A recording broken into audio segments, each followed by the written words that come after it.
ರತ್ನಾಕರಾಧ್ರುಪದ ಹಿಮಾಲಯ ಕಿರೀಟಿನಿ ಬ್ರಹ್ಮ ರಾಜರ್ಷಿ ರತ್ನಾಟ್ಯಾಂ ವಂದೇ ಭಾರತ ಮಾತರಂ. ವೇದಿಕೆ ಮೇಲಿರುವ ಎಲ್ಲ ಸಂತರಿಗೂ, ವೇದಿಕೆ ಮೇಲಿರುವ ಎಲ್ಲ ಗಣ್ಯರಿಗೂ ನನ್ನ ಪ್ರೀತಿಪೂರ್ಣ ನಮಸ್ಕಾರ. ಆಗಮಿಸಿರುವ ಎಲ್ಲ ಮೈಸೂರಿನ ಸಮಸ್ತ ನಾಗರಿಕರಿಗೂ, ದೇಶಭಕ್ತ ಬಂಧುಗಳಿಗೂ, ನನ್ನ ನೆಚ್ಚಿನ ತರುಣ ಮಿತ್ರರಿಗೂ ಅತ್ಯಂತ ಪ್ರೀತಿಪೂರ್ವಕವಾದ ನಮಸ್ಕಾರಗಳನ್ನು ಸಮರ್ಪಿಸ್ತೇನೆ. ಅಲ್ಲಿ ವಿಚಿತ್ರ ಅನ್ಸಿರ್ಬೋದು, ಇವರಿಗೆ ಏನಪ್ಪ ಇಲ್ಲಿ ಯಾವಾಗಲೂ ಇದ್ರೆ ಏನೆಲ್ಲ ಮಾಡ್ತಿರ್ತಾರೆ ಇವರು ಅಂತ. ನಾವು 47 ಜನ ಕಳೆದ 1.5 ತಿಂಗಳ ಹಿಂದೆ ಕನ್ಯಾಕುಮಾರಿಗೆ ಹೋಗಿದ್ವಿ. ನಮ್ದೊಂದು ಕಲ್ಪನೆ ಇದೆ, ನಾವು ಯುವ ಬ್ರಿಗೇಡ್ ಇರ್ಬೋದು, ನಮ್ಮ ಶಕ್ತಿ ಕೇಂದ್ರದಲ್ಲಿರ್ಬೋದು, ನಮ್ದೊಂದು ಕಲ್ಪನೆ ಏನು ಅಂದ್ರೆ, ನಾವು ಬರೀ ಕೂತ್ಕೊಂಡು ಪ್ರೋಗ್ರಾಮ್ ಮಾಡೋದಷ್ಟೇ ಅಲ್ಲ, ನಾವು ಅಧ್ಯಯನ ಮಾಡಬೇಕು, ಅಧ್ಯಯನದ ನಂತರ ಒಂದಷ್ಟು ಪ್ರವಾಸನೂ ಮಾಡಬೇಕು ಅಂತ. ನಮ್ ಕೂಡಲೇ ಅನಿಸಿದ್ದು ಕನ್ಯಾಕುಮಾರಿಗೆ ಒಂದು ಪ್ರವಾಸ ಹೋಗ್ಬೇಕು. ಹಿಂದೆ ಅನೇಕ ಪ್ರವಾಸ ಹೋಗಿದ್ವಿ, ಈ ಬಾರಿ ಕನ್ಯಾಕುಮಾರಿಗೆ ಅಧ್ಯಯನ ಪ್ರವಾಸ ಹೋಗ್ಬೇಕು ಅಂತ ನಾವು ನಿಶ್ಚಯ ಮಾಡಿ ಒಂದು 3 ದಿನ ಕನ್ಯಾಕುಮಾರಿಗೆ ಹೋದ್ವಿ. ಕನ್ಯಾಕುಮಾರಿಯ ರಾಕ್ ನೀವೆಲ್ಲ ನೋಡಿರ್ಬೇಕು, ಒಂದು ಬಂಡೆ, ವಿಶಾಲವಾದ ಬಂಡೆ. ಆ ಬಂಡೆ ಮೇಲೆ ಒಂದು ವಿವೇಕಾನಂದರ ಮಂದಿರ, ಅದ್ರ ಒಂದು ಮಂಟಪ. ಇಡೀ ವಿವೇಕಾನಂದರ ಕಥೆಗಳನ್ನ ಕೇಳ್ತಾ ಕೇಳ್ತಾ ಕೇಳ್ತಾ 47 ಜನ ಭಾವುಕರಾಗಿ ವಿವೇಕಾನಂದರ ಮೂರ್ತಿ ಮುಂದೆ ಕೂತ್ಕೊಂಡು, ನಾನು ಹುಡುಗರಿಗೆ ಹೇಳಿದೆ, 47 ಜನ ನಾವಿದ್ವಿ, ನಾನು ಬಿಟ್ಟು 46. ಅವ್ರಿಗೆ ಹೇಳಿದೆ, ಏನಾದ್ರೂ ಒಂದು ಸಂಕಲ್ಪ ಮಾಡ್ಬೇಕಲ್ಲ, ಏನ್ ಮಾಡೋಣ? ನಮ್ಮ ಹುಡುಗರೆಲ್ಲ ಕೂತ್ಕೊಂಡು ಹೇಳಿದ್ರು, ವಿವೇಕಾನಂದ ಬಂದಿದ್ದು ಡಿಸೆಂಬರ್ 25ಕ್ಕೆ ತಪಸ್ ಮಾಡಿದಂತೆ, ಡಿಸೆಂಬರ್ 25 ಒಂದು ವಿಶೇಷವಾದ ದಿನ ಆಚರಣೆ ಮಾಡೋಣ ಅಂತ. ಆ 46 ಜನ ಕೊಟ್ಟ ಐಡಿಯಾ ಇವತ್ತು ಹೆಚ್ಚು ಕಡಿಮೆ 55 ಭಾಗಗಳಲ್ಲಿ, 55 ಕ್ಷೇತ್ರಗಳಲ್ಲಿ ಕರ್ನಾಟಕದಲ್ಲಿ ರಾಕ್ ಡೇ ಆಗಿ ಸೆಲೆಬ್ರೇಟ್ ಆಗ್ತಿದೆ ಅನ್ನೋದು ನನಗಂತೂ ಹೆಮ್ಮೆ ವಿಚಾರ. ನನ್ನ ಹೆಚ್ಚಿನ ಮಿತ್ರರ ಆಶ್ಚರ್ಯದ ಸಂಗತಿ ಹೇಳ್ತೀನಿ, ಅನೇಕ ಬಾರಿ ಸಂಕಲ್ಪಕ್ಕೆ ಭಗವಂತನ ಪ್ರೇರಣೆ, ಭಗವಂತನ ಆಶೀರ್ವಾದ ಹೇಗಿರುತ್ತೆ ಅಂತಂದ್ರೆ, ಅದು ಸಂಕಲ್ಪ ಮಾಡಿ ಬಂದ್ವಿ ಡಿಸೆಂಬರ್ 25ಕ್ಕೆ ನಾವೇನಾದ್ರೂ ವಿಶೇಷವಾದ ಆಚರಣೆ ಮಾಡಬೇಕು, ರಾಕ್ ಡೇ ಮಾಡಬೇಕು ಅಂತ ಸಂಕಲ್ಪ ಹೊತ್ಕೊಂಡು ಬಂದ್ವಿ. ವಿವೇಕಾನಂದ ಕೇಂದ್ರಕ್ಕೆ ಬಂದು, ವಿವೇಕಾನಂದ ಕೇಂದ್ರದಲ್ಲಿ ಈ ಮಾತನಾಡ್ತಿರ್ಬೇಕಾದ್ರೆ ಕೇಂದ್ರದ ಪ್ರಮುಖರು ಹೇಳಿದ್ರು, ನಿಜವಾಗ್ಲೂ ಈ ಕೆಲಸ ಮಾಡಬೇಕು ಈಗ. ಯಾಕೆಂದ್ರೆ ಆ ಬಂಡೆ ಮೇಲೆ ವಿವೇಕಾನಂದರನ್ನ ಕೂರಿಸಿ ಅಲ್ಲೊಂದು ಮೆಮೋರಿಯಲ್ ಸ್ಥಾಪನೆ ಮಾಡಲಿಕ್ಕೆ ಕಾರಣವಾಗಿರುವಂತ ಏಕನಾಥ ರಾನಡೆ ಅವರಿಗೆ ಈ ವರ್ಷ 100ನೇ ವರ್ಷ ಆಗುತ್ತೆ. ಈ ಕಾರಣಕ್ಕೋಸ್ಕರ ಈ ಕಾರ್ಯಕ್ರಮವೂ ಆಗಬೇಕು ಅಂತ. ಇದು ಕಾಕತಾಳಿ, ನಮ್ಗೆ ಗೊತ್ತಿರಲಿಲ್ಲ. ಇದನ್ನ ಆಲೋಚನೆ ಮಾಡಿ ಎದುರು ಮಾಡಿದವರಲ್ಲ, ಸಂಕಲ್ಪ ಮಾಡಿದ್ಮೇಲೆ ಅದಕ್ಕೆ ಪೂರಕವಾಯಿತು. ಈ ಕಾರಣಕ್ಕೋಸ್ಕರ ಒಂದ್ 2 ಘಟನೆ ಹೇಳ್ತೀನಿ, ಏಕನಾಥ ರಾನಡೆ ಅವರು ನೆನಪಿಸಿಕೊಳ್ಳಿಕ್ಕೋಸ್ಕರ. ವಿವೇಕಾನಂದರು ಕೂತಂತ ಬಂಡೆ ಅಂತಂದ್ರೆ ವಿವೇಕಾನಂದ ಬಂಡೆ ಅಂತ ಅನುಮಾನ ಇರಲಿಲ್ಲ. ಆದ್ರೆ ಈ ಬಂಡೆಗಳನ್ನು ಕಂಡಾಗೆಲ್ಲ ಕೆಲವು ಮತದವರಿಗೆ ಉರಿಯಾಗ್ಬಿಡುತ್ತೆ, ಕಣ್ಣು ಉರಿಯಾಗ್ಬಿಡುತ್ತೆ. ಅದು ಹೋಗಿ ಕ್ರಾಸ್ ನೆಟ್ಬಿಡೋದು ರೂಢಿ ಕೆಲವರಿಗೆ. ವಿವೇಕಾನಂದರ ಬಂಡೆಯ ಮೇಲೆ ಸಮುದ್ರದ ನಡುವೆ ವಿವೇಕಾನಂದರ 100ನೇ ಜಯಂತಿ ಹಿನ್ನೆಲೆಯಲ್ಲಿ ಇಡೀ ಕೇರಳದ ಜನ, ತಮಿಳುನಾಡಿನ ಜನ, ಭಾರತದ ಜನ ಆ ಬಂಡೆ ಮೇಲೆ ವಿವೇಕಾನಂದ ಪ್ರತಿಮೆ ನಿಲ್ಲಿಸಬೇಕು ಅಂತ ಯೋಚನೆ ಮಾಡ್ತಿರುವಾಗ ಅದು ಕ್ರಾಸ್ ನೆಟ್ ಬಂದ್ಬಿಟ್ರು. ಅಲ್ಲಿ ಬೆಸ್ಟ್ ಇದ್ರಲ್ಲ, ಅವ್ರಿಗೆ ಸ್ವಲ್ಪ ಕೋಪ ಬಂತು, ಇದೊಳ್ಳೆ ಕಥೆ ಆಯ್ತಲ್ಲ, ವಿವೇಕಾನಂದ ಬಂಡೆ, ವಿವೇಕಾನಂದ ಮೂರ್ತಿ ಇಡಬೇಕು ಅಂದ್ರೆ ಕ್ರಾಸ್ ಇಟ್ಟರಲ್ಲ ಅಂತ ಇವರು ಅದನ್ನು ಕಿತ್ಬಿಸಾಕಿದ್ರು. ಅವ್ರು ಸುಮ್ಮನಿರ್ಲಿಲ್ಲ, ದೊಡ್ಡದೊಂದು ಕ್ರಾಸ್ ನೆಟ್ರು. ಇವ್ರು ದೊಡ್ಡ ಕ್ರಾಸ್ ಕಿತ್ಬಿಸಾಕಿ ದೊಡ್ಡ ಗಲಾಟೆ ಶುರುವಾಗ್ಬಿಟ್ಟು, ಗಲಾಟೆ ಯಾವ ಹಂತಕ್ಕೆ ಹೋಯ್ತು ಅಂತಂದ್ರೆ ಕೋರ್ಟಿಗೆ ಹೋಯ್ತು. ಕೋರ್ಟ್ನವ್ರು ಹೇಳಿದ್ರು, ಇಲ್ಲೊಂದು ಕೆಲಸ ಮಾಡಿ, ಇಬ್ರು ಹೊರಬಿಡಿ. ಕೋರ್ಟ್ ಕೊಡೋ ರೂಲ್ಗಳು ಹಿಂಗೆ ಇರ್ತವೆ, ಸತ್ಯ ಯಾವುದು ಬೇಕಾಗಿಲ್ಲ, ಪ್ರಾಬ್ಲಮ್ ಸತ್ಯದ ಮಟ್ಟಿಗೆ ಸಾಲ್ವ್ ಆದ್ರೆ ಸಾಕಪ್ಪ ಅಂತ ರೂಲಿಂಗ್ ಕೊಡ್ತು. ಇಬ್ರು ಇಲ್ಲಿ ಬರಬೇಡಿ, ಏನ್ ಮಾಡ್ಬೇಕು, ಇದು ವಿವೇಕಾನಂದರು ಕೂತಂತ ಜಾಗ ಅಂತ ಪ್ಲೇ ಕಾರ್ಡ್ ಬಿಟ್ಬಿಡ್ತೀವಿ, ಸರ್ಕಾರಿ ಪ್ಲೇಕು ಯಾರು ತಲೆ ಕೆಡಿಸ್ಕೊಳ್ಬಾರದು ಅಂತ ಸರ್ಕಾರಿ ಪ್ಲೇಕ್ ಅಲ್ಲಿ ಹಾಕ್ಬಿಡ್ತು. ಆದ್ರೆ ಇವ್ರು ಸುಮ್ಮನಿರ್ಲಿಲ್ಲ, ಕ್ರಾಸ್ ಕಿತ್ಬಿಸಾಕಿದ ಕೋಪದಲ್ಲಿ ಒಂದಿನ ಅರ್ಧರಾತ್ರಿ ಏನ್ ಮಾಡಿದ್ರು, ಯಾರು ಹಿಂದೆ ಹೋದಾಗ ಸರ್ಕಾರಿ ಪ್ಲೇಕ್ ಕಿತ್ಬಿಸಾಕ್ಬಿಟ್ರು. ಇಡೀ ತಮಿಳುನಾಡು ಹೊತ್ತು ರೀಡಿಗೆ ಏನ್ ಬೇಕಿತ್ತು ಅರ್ಥ ಆಯ್ತು. ಅದು ಸ್ವಲ್ಪ ಬುದ್ಧಿವಂತರು ಅಭ್ಯಸ್ತರು. ಅವ್ರು ಹೇಳಿದ್ರು, ನಾವು ಇದನ್ನ ಇಲ್ಲಿಗೆ ನಿಲ್ಲಿಸಲ್ಲ, ಏನಾದ್ರೂ ಆಗ್ಲಿ ಇದು ವಿವೇಕಾನಂದರ ಬಂಡೆ ಅಂತ ಆಗ್ಬೇಕು, ವಿವೇಕಾನಂದರ ಮೂರ್ತಿ ನಿಂತ್ಕೋಬೇಕು, ಇದು ಹಠ ನಮ್ದು ಅಂತ ಎಲ್ಲರೂ ಒಟ್ಟಾಗಿದ್ರು. ಒಟ್ಟಾಗಿ ರಾಷ್ಟ್ರೀಯ ಸ್ವಯಂ ಸೇವಕ ಸಂಘದ ಹತ್ರ ಬಂದು ನಮ್ಮ ಲೀಡ್ ಮಾಡ್ಲಿಕ್ಕೆ ಯಾರಾದ್ರೂ ಕೊಡ್ಬೇಕಲ್ಲ ಅಂತ ಕೇಳಿದ್ರು. ಯಾರು ಅವರೆಲ್ಲರೂ ನೋಡಿದ್ರು, ಇದಕ್ಕೆ ಸಮರ್ಥವಾಗಿ ಲೀಡ್ ಮಾಡ್ಲಿಕ್ಕೆ ಯೋಗ್ಯವಾಗಿರುವ ವ್ಯಕ್ತಿ ಏಕನಾಥ ರಾನಡೆ. ಯಾಕಂದ್ರೆ ವಿವೇಕಾನಂದರ ಹುಚ್ಚನ್ನು ಆವಾಹಿಸಿಕೊಂಡಿರುವಂತ ವ್ಯಕ್ತಿ. ಯಾವತ್ತೂ ಸರ್ಕಾರಿ ಪ್ಲೇಕ್ ಹಾಕಿದ್ರು ಅವತ್ತಿನ ದಿನ ಅದೇ ವ್ಯಕ್ತಿ ಕಲ್ಕತ್ತಾದಲ್ಲಿ ನಿಂತ್ಕೊಂಡು ಕಾಲ್ ಟು ದಿ ನೇಷನ್ ಅನ್ನೋ ವಿವೇಕಾನಂದರ ಪುಸ್ತಕದ ಬಿಡುಗಡೆಗೆ ನಿಂತಿದ್ರು. ಈ ವ್ಯಕ್ತಿಯ ಸಮರ್ಥ ಅಂತ ಎಲ್ಲ ಜವಾಬ್ದಾರಿಗಳನ್ನು ಮುಕ್ತಗೊಳಿಸಿ ಈ ಕೆಲಸಕ್ಕೆ ನೀವು ಹೋಗ್ಬೇಕು ಅಂತ ಕಳಿಸ್ಕೊಟ್ರು. ಪುಣ್ಯಾತ್ಮ ಬಂದ್ರು, ಇಲ್ಲಿ ಏನ್ ಮಾಡ್ಬೇಕು ಅಂತೆಲ್ಲ ಹುಡುಕಾಡಿದ್ರು. ಹುಡುಕಾಡುವಾಗ ದೊಡ್ಡ ಎಜುಕೇಶನ್ ಸರ್ಕಾರದ ಕಡೆಯಿಂದ ಏನಾದ್ರೂ ಆಗ್ಬೇಕು, ಕೇಂದ್ರ ಸರ್ಕಾರದ ಕಡೆಯಿಂದ. ಆದ್ರೆ ಕೇಂದ್ರ ಸರ್ಕಾರದಲ್ಲಿ ಒಬ್ಬ ಮಂತ್ರಿ ಇದ್ದ, ಅದರ ಹೆಸರು ಹುಮಾಯೂನ್ ಕಬೀರ್ ಅಂತ. ಹುಮಾಯೂನ್ ಕಬೀರ್ ಕಲ್ಚರಲ್ ಮಿನಿಸ್ಟ್ರಿ ಇದ್ದವರು. ನಾನು ಬೆಳಿಗ್ಗೆ ಕೂಡ ತಮಾಷೆ ಮಾಡ್ತಾ ಹೇಳಿದ್ದೆ, ಈ ದೇಶದಲ್ಲಿ ಯಾವ ಕಲ್ಚರ್ ಅಂತ ಯಾರಿಗೂ ಗೊತ್ತಿಲ್ಲ. ವಿವೇಕಾನಂದ ಮೂರ್ತಿ ನಿಲ್ಲಿಸಬೇಕು ಅಂತಂದಾಗ ಹುಮಾಯೂನ್ ಕಬೀರ್ ಅನ್ನೋ ಕಲ್ಚರಲ್ ಮಿನಿಸ್ಟರ್ ವಿರೋಧಿಸಿದ್ರು. ನಮ್ಗೆಲ್ಲ ಮಿನಿಸ್ಟ್ರಿ ವಿಚಿತ್ರವಾಗಿದೆ. ನಿನ್ನೆ ನಾನು ಒಂದು ನ್ಯೂಸ್ ನೋಡ್ತಾ ಎಷ್ಟು ನಕ್ಕಿದ್ದೀನೋ ದೇವರೇ ಬಲ್ಲ.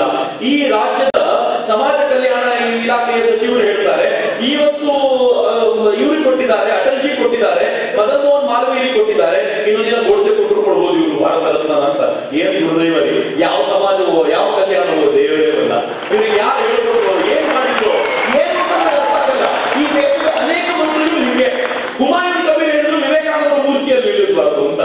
ಆದ್ರೆ ಏಕನಾಥ ನಾರಾಯಣ ಸುಮ್ಮನಿರೋ ಮನುಷ್ಯ ಅಲ್ಲ. ಹುಮಾಯೂನ್ ಕಬೀರು ಹಳೆ ಲೈಫ್ ಕೆತ್ತಿದ್ರು, ಏನ್ ಈ ಮನುಷ್ಯ ಅಂತ. ಅವ್ರಿಗೆ ಗೊತ್ತಾಯ್ತು ಈ ಮನುಷ್ಯ ಕಲ್ಕತ್ತಾದ ಒಂದು ಕ್ಷೇತ್ರದ MP ಆಗಿ ನಿಂತಿರೋರು ಅಂತ. ನೇರವಾಗಿ ಆ ಕ್ಷೇತ್ರಕ್ಕೆ ಹೋದ್ರು, ಅಲ್ಲಿ 100,000 ಜನ ಸೇರಿಸೋದು. ನಿಮ್ ಹುಮಾಯೂನ್ ಕಬೀರು ನಿಮ್ ಕಲ್ಕತ್ತಾದ ಒಬ್ಬ ಸುಸೂತ್ರನ ಪ್ರತಿಮೆಯನ್ನ ತಮಿಳುನಾಡು ನಿಲ್ಲಿಸ್ತೀವಿ ಅಂದ್ರೆ ಬೇಡ ಅಂತಾರೆ, ನೀವು ಇವ್ರಿಗೆ ಓಟ್ ಹಾಕ್ತಿರಲ್ಲ ಅಂತ. ಜನ ಹೆಂಗ್ ಟೈಟ್ ಮಾಡಿದ್ರು ಅಂದ್ರೆ ಇನ್ನೊಂದ್ಸಲ ವಿವೇಕಾನಂದ ವಿರುದ್ಧ ಮಾತಾಡಿದ್ರೆ ಓಟ್ ಕೇಳಕ್ ಬರ್ಕೊತೀವಿ ಅಂದ್ರು. ಹುಮಾಯೂನ್ ಕಬೀರ್ ಕೈ ಮುಗಿದ್ರು, ದಯವಿಟ್ಟು ಬಿಟ್ಬಿಡಿ, ಈ ವಿವಾದದಲ್ಲಿ ನಾನಿಲ್ಲ, ಏನ್ ಬೇಕಿದ್ರು ಮಾಡ್ಕೊಡಿ ಅಂತ. ಏಕನಾಥ ನಾಯ್ಡು ಅಲ್ಲಿ ಸುತ್ತಿರೋರಲ್ಲ. ಈ ಒಂದು ಪ್ರಾಬ್ಲಮ್ ಸಾಲ್ವ್ ಆಗಿತ್ತು. ನೆಕ್ಸ್ಟ್ ಪ್ರಾಬ್ಲಮ್ ಏನು, ಇವ್ರು ಒಪ್ಪಿಸ್ಬೇಕು, ನೆಹರು ಥರದವ್ರನ್ನೆಲ್ಲ ಒಪ್ಪಿಸ್ಬೇಕು, ಏನ್ ಮಾಡ್ಬೇಕು ಅಂತ ಯೋಚನೆ ಮಾಡ್ತಿರುವಾಗ ಲಾಲ್ ಬಹದ್ದೂರ್ ಶಾಸ್ತ್ರಿ ಹೇಳಿದ್ರು, ತುಂಬಾ ಕೆಲಸ ಮಾಡೋ ಅಗತ್ಯ ಇಲ್ಲ, ಒಂದ್ 3-4 ದಿನ ನೀವು ಡೆಲ್ಲಿಯಲ್ಲಿ ಬಿಡ್ಬಿಟ್ಟು MP ಗಳ ಸಿಗ್ನೇಚರ್ ಕಲೆಕ್ಷನ್ ಮಾಡಿ ಅಂತ. ಏಕನಾಥ ನಾಯ್ಡೆ ನಾನು ಅವ್ರೊಂದು ಸೆಲ್ಯೂಟ್ ಹೊಡಿಬೇಕು. ಇವತ್ತು ಪುಣ್ಯಾತ್ಮ 3 ದಿನ ಡೆಲ್ಲಿಯಲ್ಲಿ ನಿಂತು ಅವತ್ತಿನ ಗವರ್ಮೆಂಟ್ ನಲ್ಲಿರುವಂತ ಎಲ್ಲರನ್ನೂ ಭೇಟಿ ಮಾಡಿ 320ಕ್ಕೂ ಹೆಚ್ಚು MP ಗಳ ಸಿಗ್ನೇಚರ್ ನ ವಿವೇಕಾನಂದ ಪ್ರತಿನಿಧಿಗಳ ಕಲೆಕ್ಟ್ ಮಾಡಿದ್ರು. ನಾನು ಹೇಳ್ಬೇಕಾದ ಅಗತ್ಯ ಇಲ್ಲ. ಒಬ್ಬೊಬ್ಬ MP ಮನೆಗೆ ಹೋಗ್ಬೇಕಾದ್ರೂ ಈ ಮನುಷ್ಯ ಎಷ್ಟು ಆತ್ಮಾಭಿಮಾನವನ್ನ ಧರಾಶಾಹಿ ಮಾಡ್ಕೊಂಡು ಹೋಗಿರ್ಬೇಕು. ಅವ್ರ ಮುಂದೆ ಕೈ ಮುಕ್ಕೊಂಡು ವಿವೇಕಾನಂದರ ಪ್ರತಿಮೆಪ್ಪ ಇಲ್ಲ ಅನ್ಬೇಡ್ರಪ್ಪ ಅಂತ ಕೇಳ್ಕೊಂಡು ಒಲಿಸಿ ಸೈನ್ ತಗೊಳ್ಬೇಕಾದ್ರೆ ಆ ಮನುಷ್ಯ ಎಷ್ಟು ಕಷ್ಟಪಟ್ಟಿರ್ಬೇಕು ಅಂತ ಇವತ್ತು ನೆನೆಸ್ಕೊಂಡ್ರೆ ನನಗೆ ಅರ್ಥ ಆಗುತ್ತೆ ಎಷ್ಟು ಕಷ್ಟ ಅವತ್ತಿನ ದಿನ ಇರ್ಬೋದು ಅಂತ. 320ಕ್ಕೂ ಹೆಚ್ಚು ಜನ ಸೈನ್ ತಗೊಂಡ್ರು. And that was real majority, complete majority. ಅದು 320 ಜನ ಸೈನ್ ಮಾಡೋದು ಅಂದ್ರೆ 100% ಮೆಜಾರಿಟಿ ಸಿಕ್ಕಿತ್ತು. ಸರ್ಕಾರ ಅವರಿಗೆ ಗ್ರೀನ್ ಸಿಗ್ನಲ್ ಕೊಡ್ತು, ಅಲ್ಲಿ ವಿವೇಕಾನಂದರ ಪ್ರತಿಮೆ ಸ್ಥಾಪನೆ ಮಾಡಬಹುದು. ಅದಕ್ಕೆ ಬೇಕಾಗಿರೋದನ್ನ ತಮಿಳುನಾಡಿನ ಸರ್ಕಾರ ಜೊತೆ ಮಾತಾಡಿದೆ ಅಂತ. ತಮಿಳುನಾಡಿನ ಸರ್ಕಾರದಲ್ಲಿ ಭಕ್ತವತ್ಸಲ CM ಆಗ ಭಕ್ತವತ್ಸಲ ಹೇಳಿದ್ರು 15 feet by 15 feet ಕಟ್ಟೆ. ಏನು ದೇವರೇ, ಸಮುದ್ರ ನಮ್ದು, ಬಂಡೆ ನಮ್ದು. ಈ ವಿವೇಕಾನಂದರು ನೆನಪಿಸ್ಕೊಳ್ತೀವಿ ಅಂತಂದ್ರೆ ಅದರಿಂದ ಏನಾದ್ರು ಒಂದು ಶಕ್ತಿ ಇದ್ರೆ ಅದು ಏಕನಾಥ ರಾನಡೆಯವರು ಅಂತ ಅತ್ಯಂತ ಗೊತ್ತಿರ್ಲಿ. ಏಕನಾಥ ರಾನಡೆಯವರಿಗೆ ವಿವೇಕಾನಂದರ ಹುಚ್ಚು ಹೇಗೆ ಸೇರ್ಕೊಂಡ್ಬಿಟ್ಟಿತ್ತು ಅಂತಂದ್ರೆ ನಾನು ಅದಕ್ಕೆ ಯಾವಾಗಲೂ ಹೇಳೋದು, ತರುಣರು ಏನು ಮಾಡ್ಬಿಡಪ್ಪ, ಒಂದು 8-10 ದಿನ ಸುಮ್ಮನೆ ಕೂತ್ಕೊಂಡ್ಬಿಡಿ, ಸೈಲೆಂಟ್ ಆಗಿ ಕೂತ್ಕೊಳ್ಳಿ. ವಿವೇಕಾನಂದರ 2 ಪುಸ್ತಕ ತಗೊಳ್ಳಿ, ಸುಮ್ಮನೆ ಓದಿ. 8-10 ದಿನ ಬೇರೆ ಏನಿಲ್ಲ, ಮೊಬೈಲ್ ಆಫ್, ವಾಟ್ಸ್ಆಪ್ ಇಲ್ಲ, ಫೇಸ್ಬುಕ್ ಇಲ್ಲ, ಏನಿಲ್ಲ. 8 ದಿನ ಕೊಡಿ ನನಗೆ. ಈ 8 ದಿನದಲ್ಲಿ ವಿವೇಕಾನಂದರ ಪುಸ್ತಕ ಇಟ್ಕೊಂಡು 2 ಪುಸ್ತಕ ಓದಿ ಮುಗಿಸಿ. 8ನೇ ದಿನ ಕಳೆದ ಮೇಲೆ ನಿಮ್ಮ ವ್ಯಕ್ತಿತ್ವ ಆಮೂಲಾಗ್ರವಾಗಿ ಬದಲಾಗಿರುತ್ತೆ ಅನ್ನೋದನ್ನ ಚಾಲೆಂಜ್ ಮಾಡಿ ಹೇಳುತ್ತೆ. ಯಾಕಂದ್ರೆ ವಿವೇಕಾನಂದರ ದೆವ್ವ ಅಂತದ್ದು ಇಲ್ಲ. ವಿವೇಕಾನಂದರ ದೆವ್ವ ಒಮ್ಮೆ ಏನಾದ್ರು ಹೋಗ್ತು ಅಂತಂದ್ರೆ ಸುಮ್ಮನಿರ್ಲಿಕ್ಕೆ ಬಿಡಲ್ಲ. ಏಕನಾಥ ನಾಯ್ಡು ಹಂಗಾಗಿತ್ತು. ಆ ಇಡೀ ಸ್ಮಾರಕದ ಕೆಲಸ ಮುಗಿತು. ಒಂದ 7 ವರ್ಷಗಳಲ್ಲಿ ಈ ಪುಣ್ಯಾತ್ಮ ಸಾಹಸ ಮಾಡಿ ಎಲ್ಲೆಲ್ಲಿಂದ ಬಂಡೆಗಳನ್ನ ಸಮುದ್ರದ ಮಧ್ಯಕ್ಕೆ ಹಡಗದ ಹೊತ್ಕೊಂಡು ಹೋಗಿ ಆಗಲೇ ಇರೋ ಸಾಹಸವನ್ನು ಮಾಡಿ ಅಲ್ಲಿ ವಿವೇಕಾನಂದರ ಪ್ರತಿಮೆಯನ್ನು ಅದ್ಭುತವಾದ ಪ್ರತಿಮೆ ನಿಲ್ಲಿಸಿ ಮಂದಿರ ಕಟ್ಟಿದ್ರು. ಅದಾದ್ರೂ ಸುಮ್ಮನಿರಲಿಲ್ಲ ಅವರು. ಅವರಂದ್ರು ಈ ದೇಶದಲ್ಲಿ ತರುಣಿರಿದ್ದಾರೆ, ದೇಶದ ಕೆಲಸ ಮಾಡಬೇಕು ಅಂತ ಅನ್ಕೊಳ್ತಾರೆ. ಅವರಿಗೆ ರಾಮಕೃಷ್ಣಾಶ್ರಮ ಸಂಘ ಎರಡಕ್ಕೂ ಹೋಗೋದು ಬಹಳ ಕಷ್ಟ ಆಗುತ್ತೆ. ಆ ಎರಡಕ್ಕೂ ಹೋಗ್ಲಿಕ್ಕಾಗದೇ ಇರುವಂತ ಮಧ್ಯದ ವ್ಯಕ್ತಿಗಳು, ಮಧ್ಯದ ಒಂದು ಟೀಮ್ ಆಗಿ ನಾನು ನಿಂತ್ಕೊಳ್ತೀನಿ ಅಂತ ಹೇಳಿ ವಿವೇಕಾನಂದರ ಕೇಂದ್ರವನ್ನ ಸ್ಥಾಪನೆ ಮಾಡಿ ಸಾವಿರಾರು ತರುಣಿಯರಿಗೆ ಕ್ವಿಕ್ ಟ್ರೈನಿಂಗ್ ಕೊಟ್ಟು ಇಡೀ ದೇಶಾದ್ಯಂತ ಕಳಿಸ್ಕೊಟ್ರು. ವಿಶೇಷವಾಗಿ ನಾರ್ತ್ ಈಸ್ಟ್ ನಲ್ಲಿ ಕೆಲಸ ಮಾಡ್ಲಿಕ್ಕೆ ಅಂತ ವಿವೇಕಾನಂದ ಕೇಂದ್ರದ ತರುಣಿಯರು ಹೋದ್ರು. ಮಿತ್ರರೇ, ಇವತ್ತು ಹೆಮ್ಮೆಯಿಂದ ಡಿಸೆಂಬರ್ 25ನೇ ದಿನ ನಿಂತ್ಕೊಂಡು ಹೇಳ್ತೀನಿ ನಾನು, ಅರುಣಾಚಲ ಪ್ರದೇಶದಲ್ಲಿ ಇವತ್ತೇನಾದ್ರೂ ಕ್ರಿಶ್ಚಿಯನ್ ಅಡ್ವೆಂಟ್ ಅನ್ನ ತಗಲಿಕ್ಕೆ ಸಾಧ್ಯವಾಗಿದ್ರೆ ಅದು ಏಕನಾಥ ನಾರಾಯಣ ದೊಡ್ಡ ಸಾಹಸ ಅಂತ ಇವತ್ತು ಹೆಮ್ಮೆಯಿಂದ ಹೇಳ್ಕೊಳ್ತಾರೆ. ನಾನು ಅರುಣಾಚಲಕ್ಕೆ ಪ್ರತಿ ವರ್ಷಕ್ಕೊಮ್ಮೆ ಆದ್ರೂ ಹೋಗಿ ಬರ್ತೀನಿ. ಅಲ್ಲಿ ಪ್ರತಿ ವರ್ಷ ಆಗ್ತಾ ಇರೋ ಡೆವಲಪ್ಮೆಂಟ್ ನೋಡ್ತೀನಿ. ವಿವೇಕಾನಂದ ಕೇಂದ್ರ ಅಲ್ಲಿ ಹಚ್ಚಿರುವಂತ ಒಂದು ಪಿಚ್ ಇದೆಯಲ್ಲ, ತುಂಬಾ ಜನ ಕ್ರಿಶ್ಚಿಯನ್ ಮಿತ್ರರಲ್ಲಿದ್ದಾರೆ. ಅವ್ರ ಜೊತೆ ಮಾತನಾಡುವಾಗ ಕೇಳ್ತೀನಿ ನಾನು, ನಿಮ್ಗೆ ಹೆಂಗೆ ವಿವೇಕಾನಂದ ಕೇಂದ್ರ ಕಳಿಸ್ಕೊಡ್ತೀರಿ? ಅವ್ರು ಹೇಳ್ತಾರೆ, ವಿವೇಕಾನಂದ ಕೇಂದ್ರ, ರಾಮಕೃಷ್ಣ ಆಶ್ರಮ ಇವರಿಬ್ಬರು ಸ್ಕೂಲ್ ಬಿಟ್ರೆ ಇಲ್ಲಿ ಒಳ್ಳೆ ಸ್ಕೂಲೇ ಇಲ್ಲ ಸರ್. ಈ ಸ್ಕೂಲಿಗೋಸ್ಕರ ನಾವು ಏನ್ ಬೇಕಿದ್ರು ಮಾಡ್ಲಿಕ್ಕೆ ಸಿದ್ಧರಿದ್ದೀವಿ ಅಂತ ಮಕ್ಕಳನ್ನ ವಾಪಸ್ ಇಂಡಿಜಿನಸ್ ಫೇತ್ಗೆ ಕರ್ಕೊಂಡು ಬರೋ ವ್ಯವಸ್ಥೆ ಇದೆಯಲ್ಲ, ವಿವೇಕಾನಂದ ಕೇಂದ್ರ ಎಷ್ಟು ವ್ಯವಸ್ಥಿತವಾಗಿ ಮಾಡುತ್ತೆ ಅಂದ್ರೆ ನಾನು ನಿಂತಾಗೆಲ್ಲ ಏಕನಾಥ ನಾರಾಯಣ ಒಂದು ನಮಸ್ಕಾರ ಮಾಡ್ತೀನಿ. ನನ್ನ ದೇಶದ ಜನ ಮರ್ತ್ರ ಏನಾಗ್ತೀರ ನಡೀಸಿ, ನನ್ನಂತ ಲಕ್ಷಾಂತರ ತರುಣರ ಹೃದಯದಲ್ಲಿ ನೀವು ಜೀವಂತವಾಗಿ ಇರ್ತೀರಿ. ನೀವು ಮಾಡಿರೋ ಕೆಲಸ ಯಾವತ್ತೂ ಮರೆಯಲಿಕ್ಕೆ ಸಾಧ್ಯ ಇಲ್ಲ ಅಂತ ಹೇಳ್ತಾರೆ. 100ನೇ ವರ್ಷದ ಹಿನ್ನೆಲೆಯಲ್ಲಿ ಏಕನಾಥ್ ರಾನಡೆಯವರಿಗೆ ಒಂದು ಅತ್ಯಂತ ಶ್ರದ್ಧಾಪೂರ್ಣವಾದ ನಮಸ್ಕಾರವನ್ನ ಯುವ ಬ್ರಿಗೇಡ್ ಇವತ್ತು ಅರ್ಪಿಸ್ತಾ ಇದೆ ಅನ್ನೋದು ನನಗೆ ಹೆಮ್ಮೆಯ ಸಂಗತಿ. ಈ ರಾಕ್ ಡೇ, ಈ ಕಾರಣಕ್ಕೆ ರಾಕ್ ಡೇಯ ಕಾರಣ ಇನ್ನೊಂದಿದೆ, ಅದನ್ನ ಮಾಲು ಸರ್ ತುಂಬಾ ವಿಶದವಾಗಿ ನಮ್ಮ ಜೊತೆ ಹಂಚಿಕೊಳ್ಬೇಕಿತ್ತು. ಆದ್ರೆ ಪಾಪ ಟೈಮ್ ನ ಕಾರಣಕ್ಕೋಸ್ಕರ ತುಂಬಾ ಶಾರ್ಟ್ ಮಾಡಿದ್ರು. ಆದ್ರೆ ಗೊತ್ತಿರ್ಲಿ, ಸ್ವಾಮಿ ವಿವೇಕಾನಂದ ಅನ್ನುವಂತ ಈ ತರುಣ 28-29ರ ತರುಣ ಅವತ್ತು ಇಡೀ ಭಾರತವನ್ನು ಸುತ್ತಾಡಿ ಇಡೀ ಭಾರತವನ್ನ ಕಣ್ಣಾಡಿಸಿ ಹೊಟ್ಟೆಯಲ್ಲಿ ಬೆಂಕಿ ಬಿದ್ದಂತಾಗಿತ್ತು. ಅವರಿಗೆ ಬೆಂಕಿ ಯಾಕೊಟ್ಟೇನೆ. ಈ ದೇಶದಲ್ಲಿ ಬಡವರಾಗ್ತಿದ್ದಾರೆ, ಶ್ರೀಮಂತರಾಗ್ತಿದ್ದಾರೆ. ಬಡವರ ಕುರಿತಂತೆ ಶ್ರೀಮಂತರಿಗೆ ನಯಾ ಪೈಸೆಯ ಕಾಳಜಿ ಇಲ್ಲ, ಬಡವರನ್ನ ತುಳಿತಾ ಹೋಗ್ತಿದ್ದಾರೆ. ಅಲ್ಲೊಂದು ತಾಂಡವ ನೃತ್ಯ ನಡೀತಿದೆ ಶ್ರೀಮಂತರು ಅನ್ನೋದನ್ನ ಸ್ವಾಮೀಜಿ ನೋಡಿದ್ರು. ಅತ್ಯಂತ ಶ್ರೇಷ್ಠ ಧರ್ಮ ಅಂತ ನಾವು ಮಾತನಾಡ್ತೀವಿ. ಅತ್ಯಂತ ಶ್ರೇಷ್ಠ ಧರ್ಮ ನಮ್ದು, ಜಗತ್ತಿನ ಅತ್ಯಂತ ಶ್ರೇಷ್ಠ ಧರ್ಮ, ಅತ್ಯಂತ ಪ್ರಾಚೀನ ಧರ್ಮ ಎಲ್ಲ ಹೌದು. ಆದ್ರೆ ನನ್ನ ಮನೆಗೆ ಯಾರು ಕರ್ಸ್ಕೊಳ್ಬೇಕು ಬಿಡಬೇಕು ಅನ್ನೋದ್ರ ಕುರಿತು ಯೋಚನೆ ಮಾಡ್ತೀವಿ. ಯಾರು ಮುಟ್ಟಬೇಕು ಯಾರು ಬೇಡ ಅನ್ನೋದ್ರ ಬಗ್ಗೆ ಯೋಚನೆ ಮಾಡ್ತೀವಿ. ಸ್ವಾಮಿ ವಿವೇಕಾನಂದ ಅನ್ನುವಂತ ಈ ಶ್ರೇಷ್ಠ ಸನ್ಯಾಸಿ ಕೇರಳದಲ್ಲಿ ತಿರುಗಾಡಬೇಕಾದ್ರೆ ಅಲ್ಲಿ ಕೆಲವರು ಕೇಳ್ತಿದ್ರಂತೆ, ನೀವು ಬ್ರಾಹ್ಮಣ ಸನ್ಯಾಸಿ ಹೌದು ಅಲ್ವೋ ಅಂತ. ಏನು ದುರ್ದೈವ ಈ ದೇಶದ್ದು. ವಿವೇಕಾನಂದ ಸನ್ಯಾಸಿಗಳು ಕೂಡ ಜಾತಿ ಕೇಳುವ ಮಟ್ಟಕ್ಕೆ, ಹೀನ ಮಟ್ಟಕ್ಕೆ ಇಳಿದಿದ್ವಲ್ಲ. ಸ್ವಾಮೀಜಿ ನೋಡಿದ್ರು, ಛೇ ಎಂತ ಅವಸ್ಥೆ ಅಪ್ಪ, ಸ್ಪೃಶ್ಯ ಭೇದಗಳಿಂದ ಭಾರತ ನಷ್ಟವಾಗಿ ಹೋಗ್ತಿದೆಯಲ್ಲ. ಎಷ್ಟು ನಷ್ಟ ಅಂತಂದ್ರೆ ಸ್ವಾಮೀಜಿ ಬೈತಾರೆ, ಯಾವ ಶ್ರೇಷ್ಠ ಜನಾಂಗದವರು, ಉನ್ನತ ಜನಾಂಗದವರು ಚಿಂತನೆ ಮಾಡ್ತಾ ಜ್ಞಾನ ಹರಿಸಿ ಸಮಾಜವನ್ನು ಮೇಲೆತ್ತಿಸಬೇಕಿತ್ತು, ಅವರು ಈ ದೇಶದಲ್ಲಿ ಊಟಕ್ಕೆ ಕೂತಾಗ ಲೋಟವನ್ನು ಎಡಗಡೆ ಇಡಬೇಕು ಬಲಗಡೆ ಇಡಬೇಕು ಅನ್ನೋದಕ್ಕೆ ಶಾಸ್ತ್ರ ಚರ್ಚೆ ಮಾಡ್ತಾ ಕೂತಿದ್ದಾರೆ. ಎಂತ ದುರ್ದೈವ ಇದು ಅಂತ ಕಣ್ಣೀರಿಟ್ಟು ಸ್ವಾಮೀಜಿ. ಸ್ವಾಮೀಜಿ ನೋಡಿದ್ರು, 1.5 ಕೋಟಿ ಬ್ರಿಟಿಷರು 30 ಕೋಟಿ ಭಾರತೀಯರನ್ನ ಆಳ್ತಾ ಇದ್ದಾರೆ. ಈ ಬ್ರಿಟಿಷರ ಬೂಟ ನೆಕ್ಕೋದು ತರುಣರಿಗೆ ಉತ್ಸಾಹಪೂರ್ಣವಾಗಿದೆ ಅನ್ನೋದನ್ನು ನೋಡಿದಾಗ ಎಷ್ಟು ಸಂಕಟ ಆಯ್ತು ಈ ಪುಣ್ಯಾತ್ಮನಿಗೆ ಅಂತಂದ್ರೆ, ನನ್ನ ಜಾತಿಯ ಜನ, ನನ್ನ ತರದ ಜನ ಬ್ರಿಟಿಷರ ಬೂಟ ನೆಕ್ತಿದ್ದಾರಲ್ಲ ಅಂತ ಸಂಕಟ ಆಯ್ತು. ಸಂಕಟ ಆದ ಪುಣ್ಯಾತ್ಮ ಕನ್ಯಾಕುಮಾರಿಯ ಬುಡಕ್ಕೆ ಹೋಗಿ ನಿಂತ್ಕೊಳ್ತಾರೆ. ದೂರದ ಬಂಡೆ, ಈ ದೇಶದ ಜನ ನನ್ನ ಮಾತು ಕೇಳಲಿಕ್ಕೆ ಇನ್ನೂ ಸಿದ್ಧವಾಗಿಲ್ಲ ಅಂತ ಅವ್ರಿಗೆ ಗೊತ್ತಿತ್ತು. ಯಾಕೆ ಸಿದ್ಧವಾಗಿರ್ಲಿಲ್ಲ ನಾವು ಅಂತಂದ್ರೆ, ಅಮೆರಿಕಾದ ಸೀಲ್ ಬಿದ್ದಿರಲಿಲ್ಲ ಸ್ವಾಮೀಜಿಗೆ. ನಮ್ಮ ದೇಶದ ಒಂದು ದೌರ್ಭಾಗ್ಯ ಇದು. ಅಮೆರಿಕ ಸೀಲ್ ಹಾಕೊಳ್ಳೋವರೆಗೂ ಈ ಮನುಷ್ಯ ಗ್ರೇಟ್ ಅಂತ ನಮ್ಗೆ ಅರ್ಥ ಆಗಲ್ಲ. ಅಮೆರಿಕಾದ ನನ್ನ ಮಿತ್ರರು ನನ್ಗೆ ತಮಾಷೆ ಮಾಡಿ ಯಾವಾಗಲೂ ಹೇಳೋರು, you gave us Vivekananda and we gave you back world famous monk Swami Vivekananda ಅಂತ.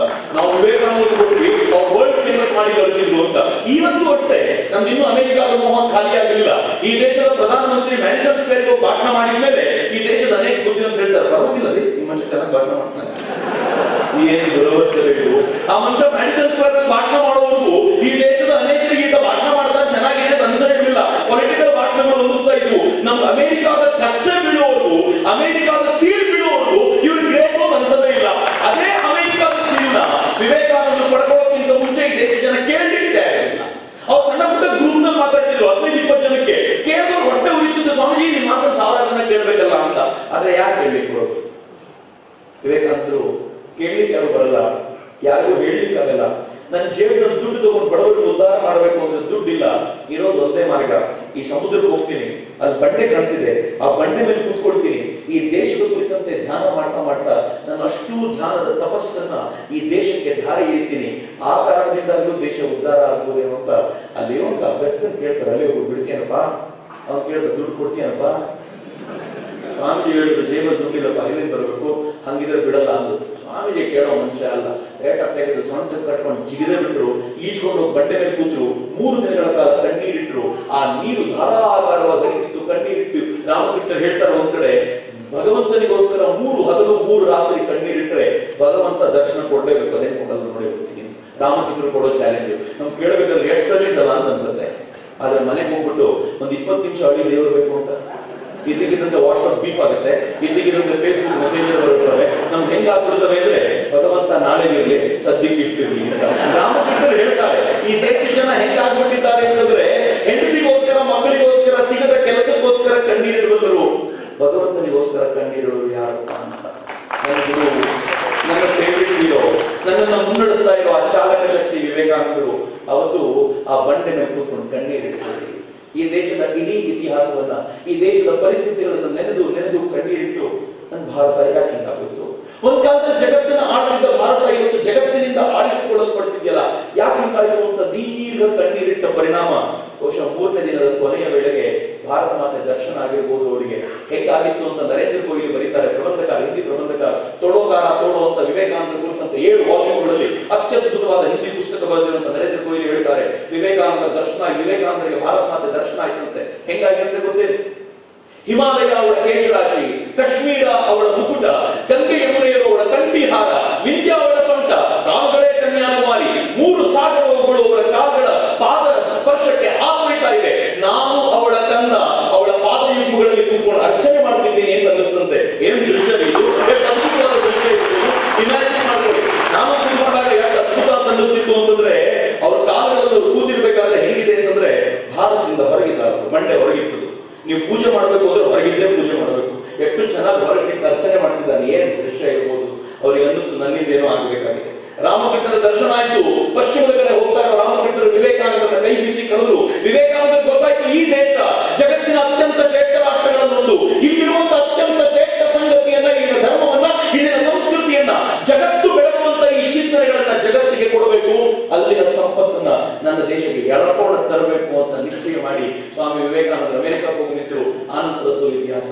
ವಿವೇಕಾನಂದರ ಮಾತುಗಳು ಹೇಗಿತ್ತು ಗೊತ್ತೇನು? ವಿವೇಕಾನಂದರು ಹೋಗಿದ್ದ ಅದಕ್ಕೆ ಮೇಲ್ನೋಟಕ್ಕೆ ನೋಡ್ಲಿಕ್ಕೆ ಇಷ್ಟೇ. ವಿವೇಕಾನಂದರು ಅಮೆರಿಕಾದಲ್ಲಿ ಭಾಷಣ ಮಾಡ್ಲಿಕ್ಕೆ ಹೋದ್ರು, ಹಿಂದೂ ಧರ್ಮದ ಬಗ್ಗೆ ಹೇಳಬೇಕಿತ್ತು, ಬರಬೇಕಿತ್ತು ಅಂತ. ಆದ್ರೆ ಗೊತ್ತಿರಲಿ ಮಿತ್ರರೇ, ವಿವೇಕಾನಂದರ ಕೆಲಸ ಅಷ್ಟೇ ಇರಲಿಲ್ಲ. ಸ್ವಾಮೀಜಿ ಒಂದು ಪತ್ರದಲ್ಲಿ ಹೇಳ್ತಾರೆ, ನಾನು ಬಂದಿರುವಂತ ಕೆಲಸ ಇನ್ನು ಮುಗಿದಿಲ್ಲ ಅಂತ. ಯಾವ ಕೆಲಸ ಇತ್ತು ಸ್ವಾಮೀಜಿಗೆ? ಸ್ವಾಮೀಜಿಗಿದ್ದ ಕೆಲಸ ಎಂತದ್ದು ಗೊತ್ತೇನು? ಜಗತ್ತಿನ ಮುಂದೆ ಭಾರತವನ್ನು ಪ್ರತಿಷ್ಠಾಪಿಸಬೇಕು ಅನ್ನೋ ಕೆಲಸ, ಭಾರತವನ್ನು ವಿಶ್ವಗುರುವಾಗಿ ನಿಲ್ಲಿಸಬೇಕು ಅಂತ. ನನ್ನ ಭಾರತದ ಕುರಿತಂತೆ ಯಾರಾದ್ರೂ ಮಾತನಾಡಬೇಕಾದ್ರೆ ಎತ್ತರದ ದನಿಯಲ್ಲಿ, ಎತ್ತರದ ಶ್ರೇಷ್ಠ ಸಂಗತಿಗಳನ್ನು ಮಾತನಾಡಬೇಕು ಅನ್ನೋದನ್ನ ಜಗತ್ತಿನ ಮುಂದೆ ಮಂಡಿಸಬೇಕು ಅಂತ ಇವತ್ತಿಗೂ ನಿಂತಾಗ, ಈ ವೇದಿಕೆ ಮೇಲೆ ನಿಂತು ಮಾತನಾಡಬೇಕಾದ್ರೆ ನಮ್ಮ ಮನಸ್ಸು ಅಳುಕಾಗುತ್ತೆ. ಇವತ್ತೇನಾದ್ರೂ ಜಗತ್ತಿನ ಜನ ಕರೆದು ಚಕ್ರವರ್ತಿ ನೀವು ಭಾರತದ ಬಗ್ಗೆ ಮಾತನಾಡಿ ಅಂದ್ರೆ 1 ಗಂಟೆ ನನ್ನ ಭಾರತದ ಶ್ರೇಷ್ಠತೆಗಳನ್ನ ಹೆಮ್ಮೆಯಿಂದ ಹೇಳುವುದೇ. ಆದ್ರೆ ಅವರು ವಿವೇಕಾನಂದರಿಗೆ ಏನಿತ್ರಿ? ಅತ್ಯಂತ ದರಿದ್ರ ರಾಷ್ಟ್ರದಿಂದ ಬಂದವರು ಸ್ವಾಮೀಜಿ.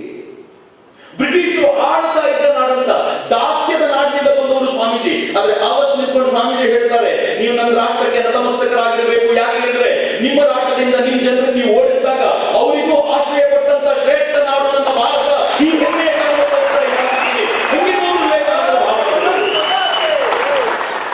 7-8 ದಿನಗಳ ಉಪನ್ಯಾಸಗಳ ನಂತರ ಸ್ವಾಮೀಜಿ ವಾಪಸ್ ಬರ್ಬೋದಿತ್ತು. ಆದ್ರೆ ಸ್ವಾಮೀಜಿ ವಾಪಸ್ ಬರಲಿಲ್ಲ. ಯಾಕೆ ಗೊತ್ತೇನು? ಅಮೆರಿಕಾದಲ್ಲಿ ಇನ್ನೂ ಕೆಲಸ ಮುಗಿದಿರಲಿಲ್ಲ ಸ್ವಾಮೀಜಿ ಹೋದಾಗ 10 ವರ್ಷಗಳ ನಂತರ ಹೀರಮ್ ಮ್ಯಾಕ್ಸಿಮ್ ಒಂದು ಮಾತುಗಳನ್ನು ಬರೀತಾನೆ ಸ್ವಾಮೀಜಿ ಬಗ್ಗೆ. ಹೀರಮ್ ಮ್ಯಾಕ್ಸಿಮ್ ಹೇಳ್ತಾನೆ, ಈ ಮನುಷ್ಯ ಬಂದಿದ್ರಿಂದ ಯಾರಿಗೆ ಲಾಭ ಆಯ್ತೋ ಬಿಡ್ತೋ, ಅಮೆರಿಕನ್ರಿಗೆ $10 ಲಕ್ಷ ಎವ್ರಿ ಇಯರ್ ಲಾಭ ಆಯ್ತು. ನಾನು ಶಾಕ್ ಆಯ್ತು, ಅಮೆರಿಕನ್ರಿಗೆ ಯಾಕೆ ಲಾಭ ಅಂತ. ಅದಕ್ಕೆ ಅವ್ರು ಹೇಳ್ತಾನೆ, ಅಲ್ಲಿವರೆಗೂ ಅಮೆರಿಕನ್ ಅನ್ಕೊಂಡಿದ್ದಂತೆ ಭಾರತೀಯರು ಅನಾಗರಿಕರು, ಭಾರತೀಯರು ಏನೂ ಗೊತ್ತಿಲ್ಲದವರು, ಭಾರತೀಯರು ಈ ನಾಗರಿಕತೆಯ ನಾಗರಿಕತೆಯೇ ಗೊತ್ತಿಲ್ಲದಂತ ಜನ, ಅಜ್ಞಾನಿಗಳು. ಇಂಥ ಜನರಿಗೆ ಜ್ಞಾನ ಕೊಡ್ಲಿಕ್ಕೆ ಮಿಷನರಿಗಳನ್ನ ದುಡ್ಡು ಕೊಟ್ಟು ಕಳಿಸಬೇಕು ಅಂತ ಒಂದು ನಿಶ್ಚಯ ಮಾಡಿದ್ರಂತೆ.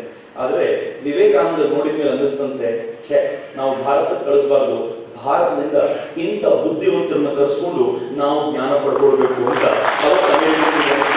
ಅದಾದ್ಮೇಲೆ ಮಿಷನರಿಗೆ ಕೊಡೋ ದುಡ್ಡನ್ನ, ವಿವೇಕಾನಂದರ ಕಾರಣದಿಂದ ಮಿಷನರಿಗೆ ಕೊಡೋ ದುಡ್ಡು ನಿಂತೋಯ್ತು, ಅಮೆರಿಕನರಿಗೆ ಆ ದುಡ್ಡು ಉಳಿತು ಅಂತ ಹೀರಮ್ ಮ್ಯಾಕ್ಸಿಮ್ ಅನ್ನುವಂತ ವಿವೇಕಾನಂದರ ಆ ಪ್ರೀತಿಯ ಲೇಖಕ ಅತ್ಯಂತ ಶ್ರೇಷ್ಠ ಮಟ್ಟದಲ್ಲಿ ಬರಿಬೇಕು ಅಂದ್ರೆ ವಿವೇಕಾನಂದರ ಮಾತು ಹೆಂಗಿರ್ಬೇಕು ಮಿತ್ರರೇ ಗೊತ್ತಿರ್ಲಿ. ವಿವೇಕಾನಂದರು ಅಮೆರಿಕಾದಲ್ಲಿ ಪೂರ್ತಿ ಯಶಸ್ಸನ್ನ ಸಾಧಿಸಿ ಅಮೆರಿಕಾದ ಜನ ವಿವೇಕಾನಂದರನ್ನು ಹೊಗಳಿದ ನಂತರವೇ ಸ್ವಾಮಿ ವಿವೇಕಾನಂದರು ಯುರೋಪಿಗೆ ಕಾಲಿಟ್ಟಿದ್ದು. ಯುರೋಪಿಗೆ ವಿವೇಕಾನಂದರ ಕಾಲಿಡಬೇಕಾದ್ರೆ ಯಾರು ಗೊತ್ತೇನೀಗ?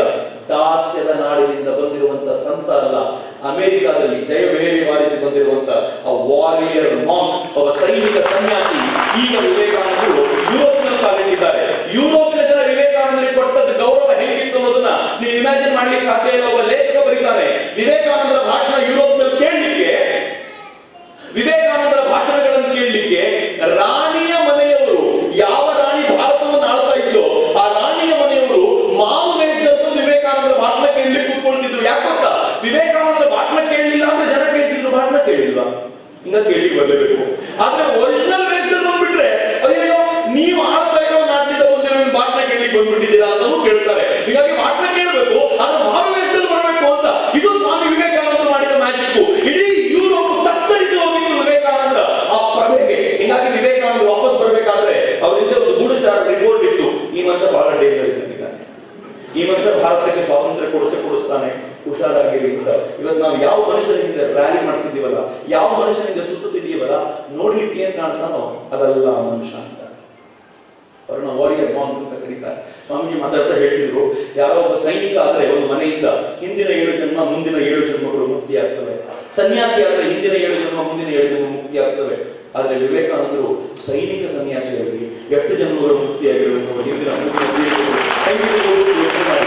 ಆಗ ಸೈನಿಕ ಸನ್ಯಾಸಿ ಆಗಿದ್ದರಿಂದ ನನಗೆ ಅನ್ಸೋದು ಬಹುಶಃ ಅವ್ರ ನೆನಪಿಸ್ಕೊಂಡು ನಮ್ಮ ಜನ್ಮಗಳು ಮುಕ್ತಗೊಂಡ್ಬಿಡ್ತವೆ ಅಂತ ಅಪರೂಪದ ಶಕ್ತಿ ಇರುವಂತ ಸ್ವಾಮಿ ವಿವೇಕಾನಂದರು. ಆದ್ರೆ ಇವತ್ತು ರಾಕ್ ಡೇಯನ್ನು ಸ್ಮರಣೆ ಮಾಡಿಕೊಂಡು ಆಲೋಚನೆ ಮಾಡಬೇಕಾಗಿರೋದೊಂದು, ಯಾವ ಕೆಲಸ ವಿವೇಕಾನಂದರು ಆಲೋಚನೆ ಮಾಡ್ತಿದ್ರು ಅದನ್ನ ಇವತ್ತು ನಾವು ಕಂಟಿನ್ಯೂ ಮಾಡಬೇಕಾದಂತ ಅಗತ್ಯ ಇದೆ. ನಾನು ತುಂಬಾ ಗಮನಿಸ್ತೇನೆ, ವಿವೇಕಾನಂದರನ್ನು ನೀವು ಓದಿದ್ರೆ ಗೊತ್ತಾಗುತ್ತೆ. ಸ್ವಾಮೀಜಿ ಯುರೋಪ್ ಮತ್ತು ಅಮೆರಿಕಾದಲ್ಲಿ ಜ್ಞಾನಯೋಗ, ಭಕ್ತಿಯೋಗ, ಕರ್ಮಯೋಗ, ರಾಜಯೋಗ ಎಲ್ಲ ಹೇಳಿದ್ರು. ಭಾರತದಲ್ಲಿ ಏನು ಹೇಳಿಲ್ಲ, ಬರೀ ಝಾಡಿಸು ಬಂತು ನಮ್ಮನ್ನು. ನೀವು ಅಯೋಗ್ಯರು ಹೋದ್ರು, ನಮಗೆ ಎಷ್ಟು ಬೈದ್ರು ಅಂದ್ರೆ, ನಾನು ಯಾರೋ ತಮಾಷೆ ಮಾಡ್ತಿದ್ದೆ, ವಿವೇಕಾನಂದರು ನಮ್ಮನ್ನು ಬೈದಷ್ಟು ಚೆನ್ನಾಗಿ ಜಗತ್ತಿನಲ್ಲಿ ಯಾರು ನಮ್ಮನ್ನು ಬೈದಿಲ್ಲ.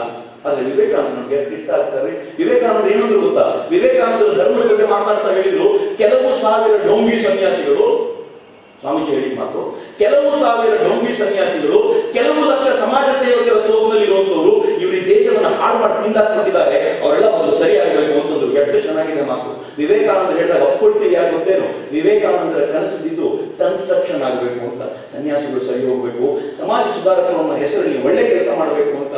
ಅದನ್ನೇ ಅಮೀರ್ ಖಾನ್ ಹೇಳಿದ್ರೆ ಇವ್ರು ಹೋಗ್ಬಿಡುತ್ತೆ. ನನಗೆ ಪೀಕೆ ಇಲ್ಲಿ ನೋಡ್ಲಿಕ್ಕಾಗಲ್ಲ ನನಗೆ, ಯಾಕೆಂದ್ರೆ ವಿವೇಕಾನಂದರು ಮೋಟಿವ್ ಏನು ಅಂತ ಗೊತ್ತಿತ್ತು. ವಿವೇಕಾನಂದರ ಹಿಂದೆ ಇದ್ದಂತ ದೃಷ್ಟಿ ಕನ್ಸ್ಟ್ರಕ್ಷನ್ ದೃಷ್ಟಿ, ಡಿಸ್ಟ್ರಕ್ಟಿವ್ ಅಲ್ಲ. ಯಾರು ಡಿಸ್ಟ್ರಕ್ಷನ್ ಮಾಡ್ತಾರೋ ಅವ್ರು ಹೇಳಿದ್ರೆ ಇದು ನಾಶ ಮಾಡ್ಲಿಕ್ಕೆ ಅಂತ ಹೇಳುವಂಥದ್ದು. ಸ್ವಾಮೀಜಿ ನಮ್ಮನ್ನು ಉದ್ಧರಿಸಲಿಕ್ಕೆ ಕೊಟ್ಟಂತ ಮಂತ್ರಗಳು, ಸ್ವಾಮೀಜಿ ಹೇಳುವ ಮಾತುಗಳನ್ನು ಕೇಳ್ತಾ ಹೋದ್ರೆ ರೋಮಾಂಚನ ಆಗೋದು ಆ ಕಾರಣಕ್ಕೆ. ಯಾಕಂದ್ರೆ ಅಷ್ಟು ಕಳಕಳಿ ಇತ್ತು, ಯಾವಪ್ಪ ಇದಾಗೋದು, ಯಾವಾಗ ಈ ಶ್ರೇಷ್ಠ ಮಟ್ಟಕ್ಕೆ ಕೇಳೋದು ಅಂತ. ಸ್ವಾಮೀಜಿ ಹೇಳ್ತಾರೆ, ಏನು ತಿಳ್ಕೊಂಡಿದ್ದೀರಿ ಭಾರತವನ್ನ, ಈ ಭಾರತ ಅನೂಚಾರವಾಗಿ ಭಾರತದ ಒಂದು ಪ್ರವಾಹ ಹರಿತಿದೆಯಲ್ಲ, ಅದು ಧರ್ಮದ ಪ್ರವಾಹ.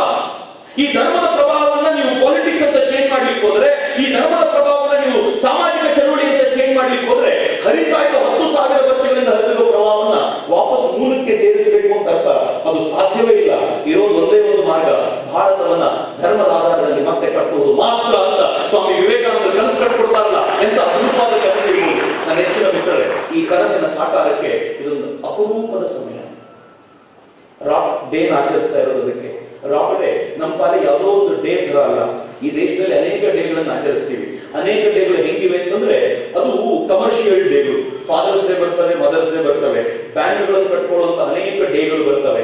ಆದ್ರೆ ನಮ್ಮ ಪಾಲಿಗೆ ರಾಕ್ ಡೇ ಅಂತ ಏನಾದ್ರು ಇದ್ರೆ ಅದ್ರ ಉದ್ದೇಶ ಏನ್ ಗೊತ್ತೇನು, ಇವತ್ತು ಕೂತಿರೋ ನಾವೆಲ್ಲರೂ ಒಂದ್ ಸಂಕಲ್ಪ ಮಾಡಬೇಕು ಅಂತ. ನನ್ನ ಭಾರತವನ್ನ ವಿಶ್ವಗುರು ಭಾರತವನ್ನಾಗಿ ಮಾಡ್ತೀವಿ ಅಂತ ಒಂದ್ ಸಂಕಲ್ಪ ಮಾಡಬೇಕು ಅಂತ. ನಾನು ಕಳೆದ ಅನೇಕ ದಿನಗಳಿಂದ ಈ ಘಟನೆ ಹೇಳ್ತಾ ಇದ್ದೀನಿ.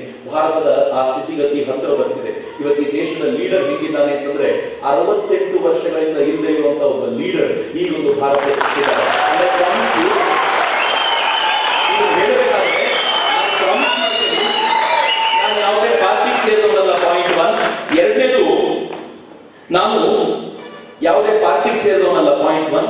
ಎರಡನೇದು, ನಾನು ಯಾವುದೇ ಕಾರಣಕ್ಕೂ ನನ್ನ ಅನೇಕ ಇತ್ತೀಚೆಗೆ ತಲೆ ತಿರುಗಿಸಿ ಮಾಡ್ಬಿಟ್ಟಿದ್ದಾರೆ.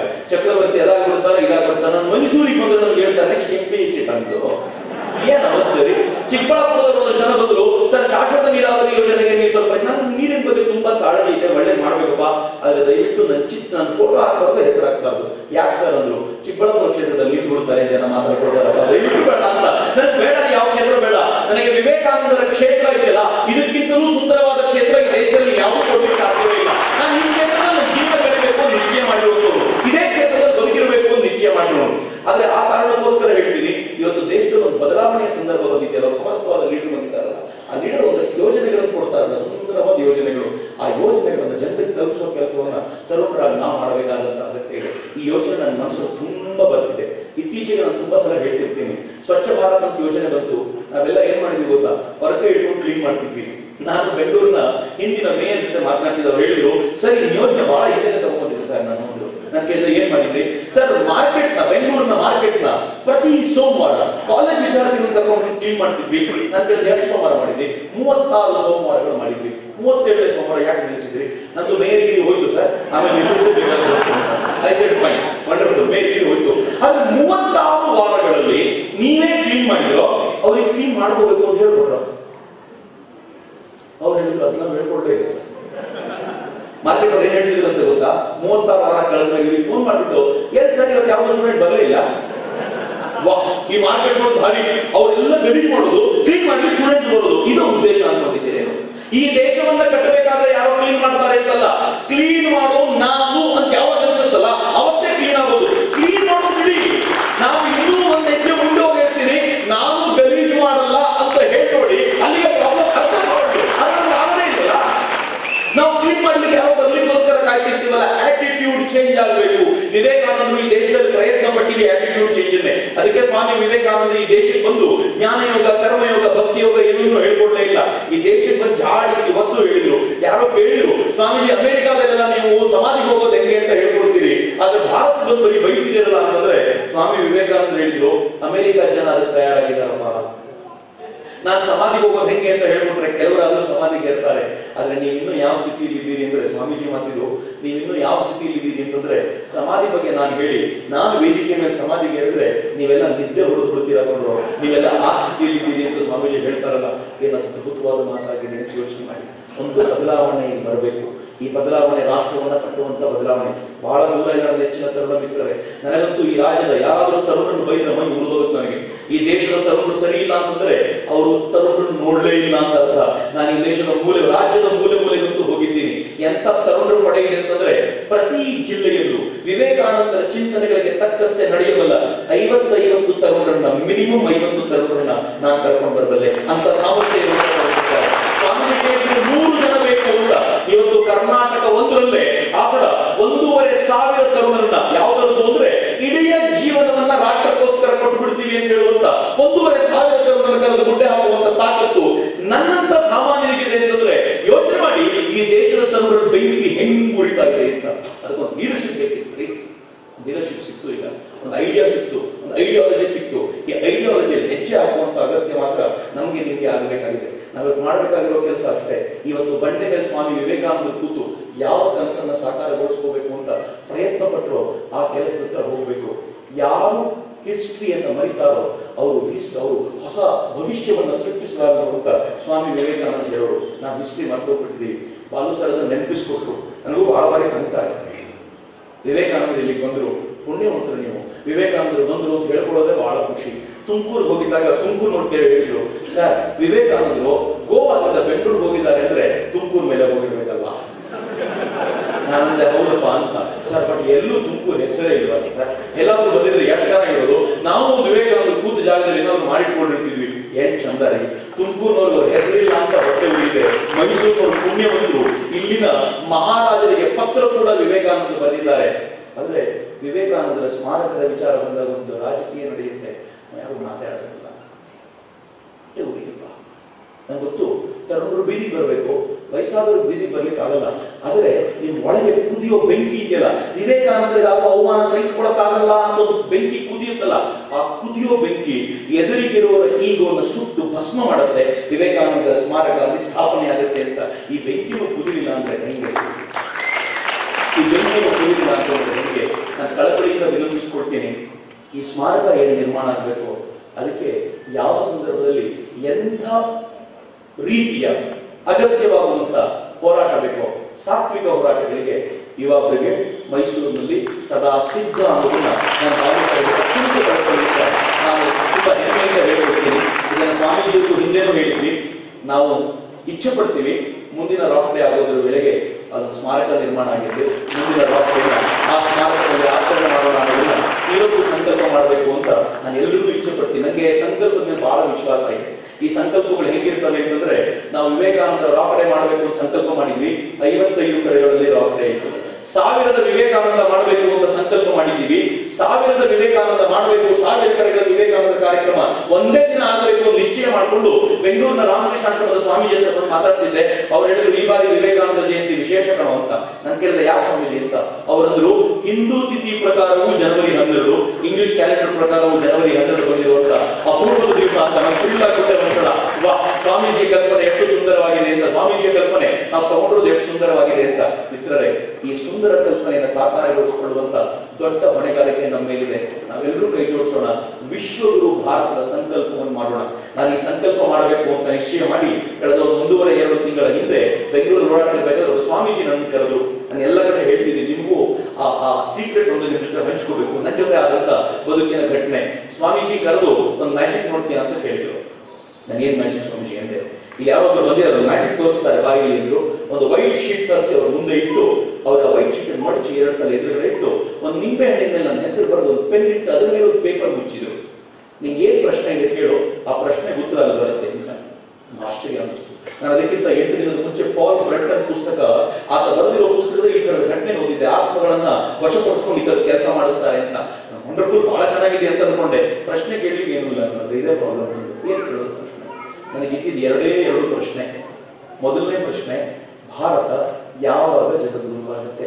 ಜಗದ್ಗುರು ಆಗುತ್ತೆ ಅನ್ನೋದ್ರೆ ಡೌಟೇ ಇಲ್ಲ. ಸ್ವಾಮಿ ವಿವೇಕಾನಂದರು ಹೇಳ್ತಾರೆ, ತಾಯಿ ಭಾರತಿ ಕಾಳಿಯಂತೆ ದುರ್ಗಿಯಂತೆ ಮೈ ಕೊಡಲು ಎದ್ದು ನಿಲ್ತಾಳೆ. ಈ ಬಾರಿ ಅವರು ಸಿಂಹಾಸನ ಏರಿ ಕೂತ್ರೆ ಹಳೆಯ ವೈಭವ ಅಂತ ಕರೆಯೋದೆಲ್ಲ ಮಸುಕಾಗುವಂತ ಭವ್ಯ ಭಾರತ ನಿರ್ಮಾಣ ಆಗುತ್ತೆ, ವಿಶ್ವಗುರು ಭಾರತ ನಿರ್ಮಾಣ ಆಗುತ್ತೆ ಅಂತ ಸ್ವಾಮಿ ವಿವೇಕಾನಂದರು ಕನಸ್ಕೊಟ್ಟಿರ್ತಾರೆ. ಡೌಟೇ ಇಲ್ಲ. ಅದು ನನ್ನ ಪ್ರಶ್ನೆ ಇದೆ, ಯಾವಾಗ ಆಗುತ್ತೆ? 2ನೇ ಪ್ರಶ್ನೆ ಕೇಳಿದೆ, ಇದಾಗೋದು ನಾನು ನೋಡ್ತೀನ? ಇದೊಂದು ಪ್ರಾಬ್ಲಮ್ ಅಂದ್ರೆ ಯಾವಾಗಲೂ ನಾವು ನೋಡದೆ ಹೋದ್ರೆ ಏನು ಉಪಯೋಗ? ನಾವು ಭಾರತ ಜಗದ್ಗುರು ಆಗುವಾಗ ಮುಂದಿನ ಜನರಲ್ಲೆಲ್ಲ ನಾಯಿಯೋ ನರಿಯಾಗೋ ಹುಟ್ಟಿದ್ರೆ ಏನು ಉಪಯೋಗ? ನಾನು ಕೇಳ್ಕೊಂಡೆ, ನಾನು ನೋಡ್ತೀನ ಈ ಜನರಲ್ಲಿ? ಉತ್ತರ ಬಂತು after 30 seconds. You don't believe. ಆ ಉತ್ತರ ಪೇಪರ್ ತೆಗೆದು ನನ್ನ ಕೈಲಿ ಕೊಟ್ಟರು. ಆ ಪುಣ್ಯಾತ್ಮ ನೋಡ್ಲೂ ಇಲ್ಲ. ಅದ್ರಲ್ಲಿ ಬರ್ದಿತ್ತು, ಅದ್ರಲ್ಲಿ ಹೇಳಿತ್ತು, ನಿನ್ನ ಆಸೆಗಳು ನೆರವೇರ್ತವೆ, ನೀನು ಭಾರತ ವಿಶ್ವಗುರು ಆಗೋದು ನೋಡ್ತೀಯಾ. ಸೆಕೆಂಡ್ ಲೈನ್ ಅಲ್ಲಿ ಬರ್ದಿತ್ತು, ಹೋಲ್ಡ್ ಯುವರ್ ಬ್ರೆತ್. ಆ ಉತ್ತರ ಇತ್ತು 2017 ವೇಳೆಗೆ ಇಡೀ ಜಗತ್ತು ಭಾರತದ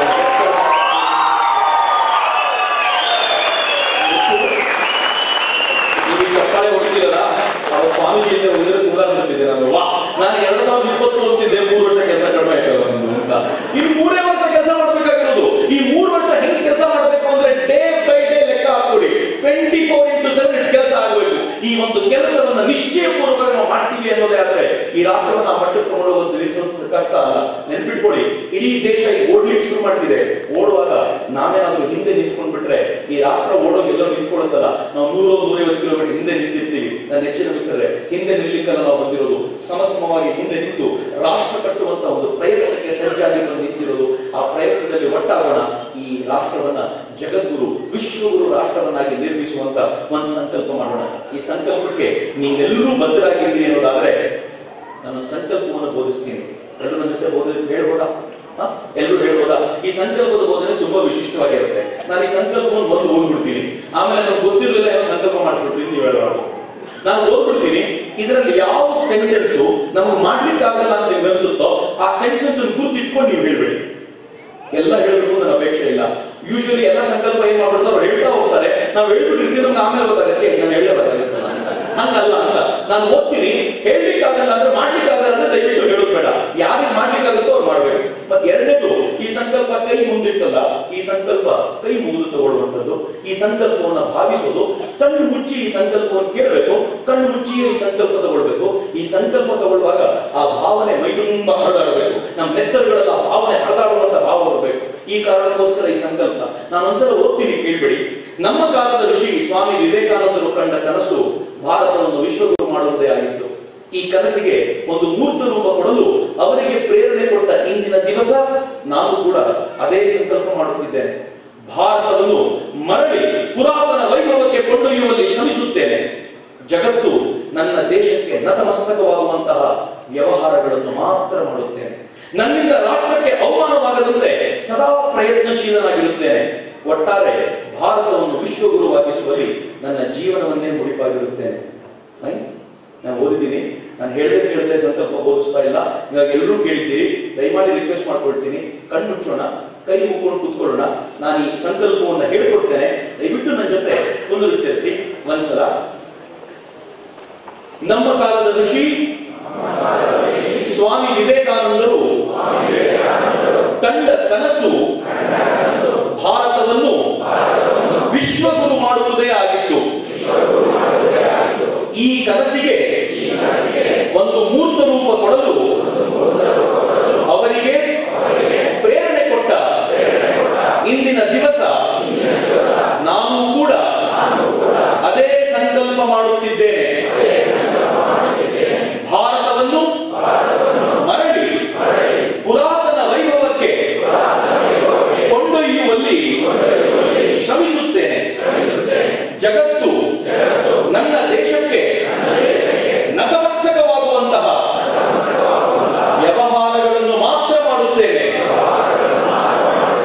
ನನ್ನಿಂದ ರಾಷ್ಟ್ರಕ್ಕೆ ಅವಮಾನವಾಗದಂತೆ ಸದಾ ಪ್ರಯತ್ನಶೀಲನಾಗಿರುತ್ತೇನೆ.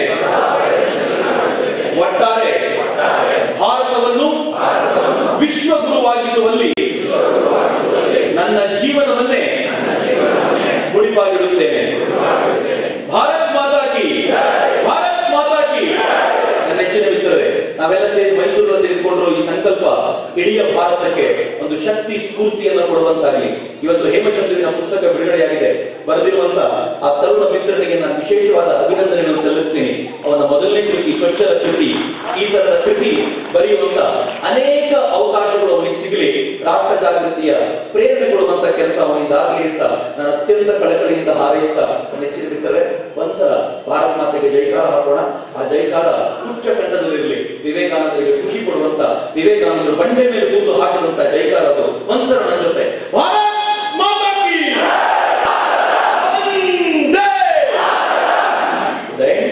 ಬಾಲಸುಬ್ರಹ್ಮಣ್ಯಂ ಅವರು ಹೇಳಿದಂತೆ ಎಲ್ಲ ಕೆಲಸ ಕಾರ್ಯಗಳಿಗೆ, ನಮ್ಮ ಮುಂದಿನ ಯೋಜನೆಗಳಿಗೆ ತಮ್ಮ ಕೈ ಜೋಡಿಸುವವರು ನಮ್ಮ ಯುವ ಬ್ರಿಗೇಡ್ನ ಪರಿಚಯ ಪತ್ರವನ್ನು ಭರ್ತಿ ಮಾಡಿ.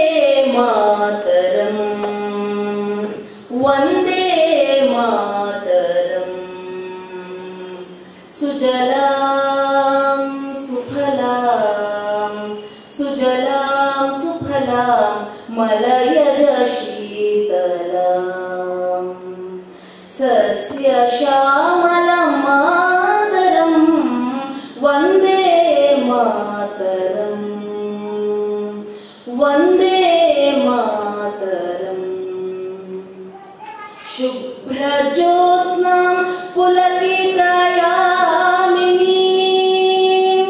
ಪುಲ್ಲಕುಸುಮಿತದ್ರುಮದಲಶೋಭಿನೀಂ ಸುಹಾಸಿನೀಂ ಸುಮಧುರಭಾಷಿಣೀಂ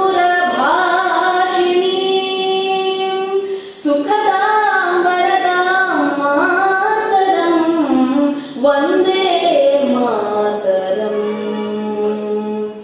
ವಂದೇ ಮಾತರಂ ಕೋಟಿ ಕೋಟಿ ಕಂಠ ಕಲಕಲ ನಿನಾದ ಕರಾಲೆ ಕೋಣೀಂ ನಮಾಮಿ ತಾರಿಣೀಂ ರಿಪುದಲವಾರಿಣಿ ಮಾತರಂ ವಂದೇ ಮಾತರಂ ವಂದೇ ಮಾತರಂ तुम्ही विद्या तुम्ही धर्म तुम्ही हृदय तुम्ही मर्म तुम्ही विद्या तुम्ही धर्म तुम्ही हृदय तुम्ही मर्म त्वं हि प्राणः शरीरे बाहुते तुम्ही मा शक्ति हृदये तुम्ही मा भक्ति तो मारई प्रतिमा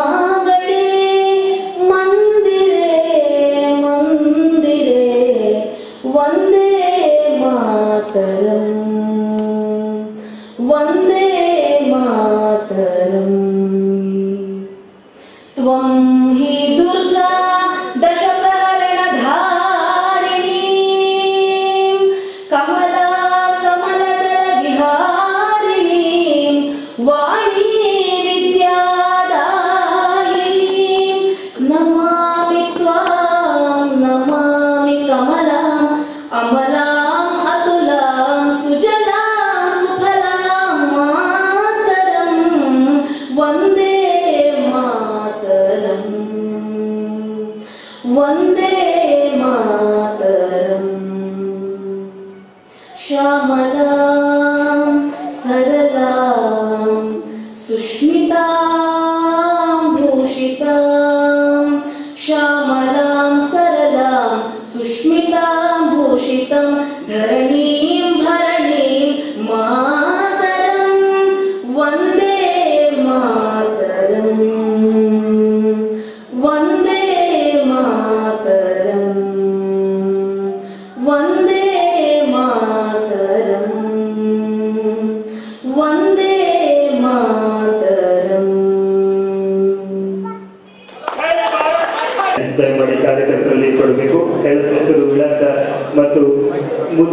ಕಾರ್ಯಕ್ರಮ